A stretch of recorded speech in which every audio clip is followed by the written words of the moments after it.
ഇന്നലെ ഒരാൾ എനിക്ക് വിളിച്ചു ഭയങ്കര കരഞ്ഞിട്ടാണ് പറയുന്നത്. എന്തൊരു കഫാർത്ത ഞാൻ കൊടുക്കേണ്ടത് വെച്ചുകൊണ്ടാണ്. ആ കഫാർത്ത് കൊടുക്കുന്ന കാര്യമാണ്. ചില തെറ്റിന് കഫാർത്ത് കൊടുക്കണല്ലോ. ഭർത്താക്ക് ഡ്രസ്സ് കൊടുക്കുകയോ വസ്ത്രം കൊടുക്കുകയോ ഭക്ഷണം കൊടുക്കുകയോ ചെയ്ത് മുപ്പത് സത്യമല്ല.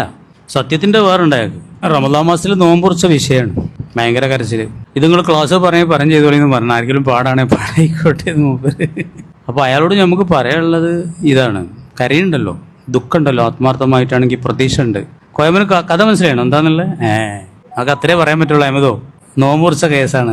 ആ ദുഃഖം അതേ സ്ഥാനത്ത് ചിലവർക്ക് തെറ്റ് ചെയ്താലും ഒരു കുറ്റബോധം ഉണ്ടാവില്ല. അതാണ് ഏറ്റവും വലിയ ലക്ഷണക്കേട്. അവിടെ തൗബല്ല, മടക്കമില്ല, പിന്നെയും തെറ്റ് തന്നെയാണ്. പറയാക്കാൻ നല്ലതെന്ന് എനിക്ക് തോന്നുന്നു. എങ്ങനെ പറഞ്ഞാലും ബേജാറേക്കാറ്. അപ്പൊ പിന്നെയും തെറ്റ് ചെയ്തിട്ടുണ്ടെങ്കിൽ രക്ഷല്ല എന്നല്ലേ അതിന്റെ അർത്ഥം അല്ലേ? അപ്പൊ അവിടെ പറഞ്ഞത് മാ അസ്റമനിസ്തഗ്ഫറ, കുറ്റബോധത്തോടു കൂടെ പഠിച്ചവനെ പുറത്തു തരണേ എന്ന് പറഞ്ഞവൻ ഉറച്ചു നിൽക്കുന്നവനല്ല. പാപത്തിൽ ഉറച്ചു നിൽക്കാൻ ഒരു കുറ്റബോധം ഇസ്തിഗ്ഫാറും ഇല്ലാതെ ഇങ്ങനെ ചെയ്യാ. ചിലവരൊക്കെ അങ്ങനെ ചെയ്ത് പിന്നെ അങ്ങനെ അവർക്ക് തന്നെ തോന്നി പടച്ചവനൊന്നും ഇല്ല, ഞാൻ വളരെ നന്നായിരുന്നു. പിന്നെ വല്ല എങ്ങനെയെങ്കിലും നിരീശ്വരവാദി ആകാൻ പറ്റുമോ? ഈ മറ്റേ ടീം യമുക്കളൊക്കെ പറഞ്ഞ് അതിന് വല്ല ചാൻസ് ഉണ്ടോ നോക്കലോ അന്വേഷിക്കലോ തുടങ്ങും. പിന്നെ വസ്വാസം അങ്ങനെ തുടങ്ങും. എന്നാ പിന്നെ ബേജാറില്ലല്ലോ. അതാണ് സോക്കട്. അപ്പൊ പിന്നെ അള്ളാഹു തആല ഹൃദയത്തിന് സീൽ വെക്കുക എന്നുള്ള നടപടി ഉണ്ടാവുന്ന വേണ്ടി നമ്മൾ പറഞ്ഞിട്ടുണ്ട്. പിന്നെ ഈമാനാണ്ട് കയറൂല.